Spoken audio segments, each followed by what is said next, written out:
been good at learning foreign languages since my early childhood. From all those basic phrases remembered at the age of 5, like, look, a book, to all that school stuff, you know. London is the capital of Great Britain. It is situated on the northern bank of the river Thames, and so on and so on. How flattered I was when the teachers were telling me that I was speaking like the Queen to their lords. Since then, it became my dream to go to London and speak to the Lord. An opportunity to make the dream come true came when I grew up and became a travel journalist. Actually, that was my first press trip abroad. My whole family gathered to see me off for the journey.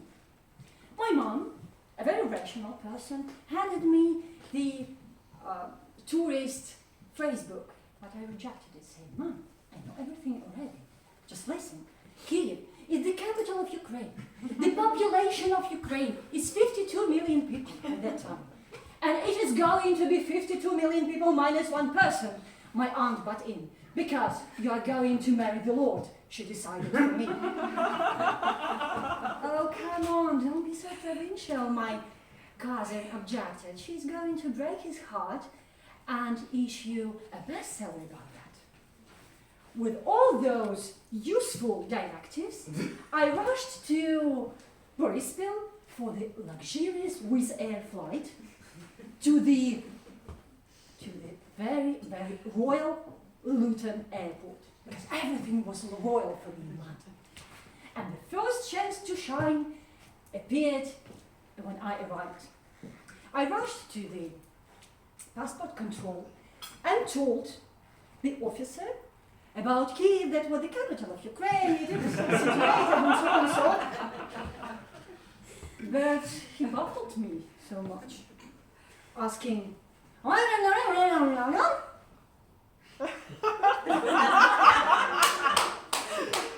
royal pronunciation blew me away, and only thing I could remember was, excuse me, can you speak slowly? I don't understand. And he spoke slowly. Are you going to marry someone and stay here for living? Oh my, my intrusive aunt has already warned them. But I didn't give up. After checking into the hotel in London, I went out for a date with this royal city. And I rushed directly to Buckingham Palace. While waiting for the Lord to come, I had a really royal small talk with Swiss guards. How politely were they listening to my stories about Kyiv twice, about London 3 times. But when I started again, 3 of them burst into laughter. An elegant lady came out of the palace to see what was happening. By the notebook for registration in her hands, I realized that she was a receptionist. The royal receptionist. But how good she was. Unlike the Swiss guards, she abruptly interrupted my revelations about Kyiv and London, asking, do you have an appointment? I was baffled again. I forgot almost everything, but one thing, from the very deep of my memory, saved me. I inhaled and demanded, excuse me, who is on duty today?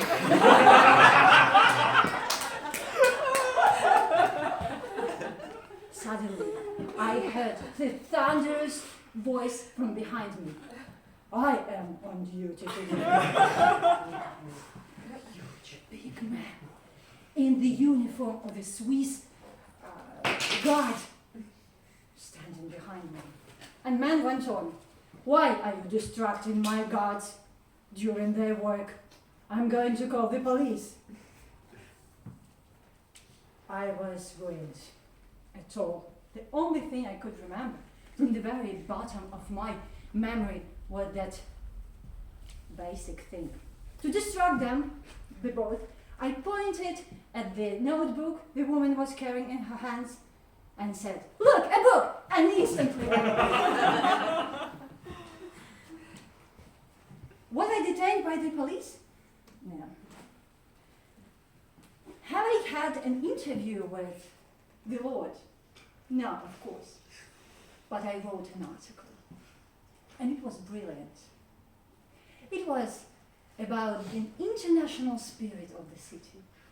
It was about an old culture, ancient architecture, and about modern vibe of the city. And about its people. To understand them, I read modern British books. I watched modern films and TV series. And next time I came to England, I was completely sure that my basis of knowing language is much better, much higher. Until I came to some pub in South Yorkshire and said, "Hi, mate."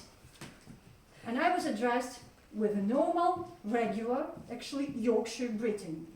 "You right, Lou?" What could I say? "Excuse me, he's on duty today."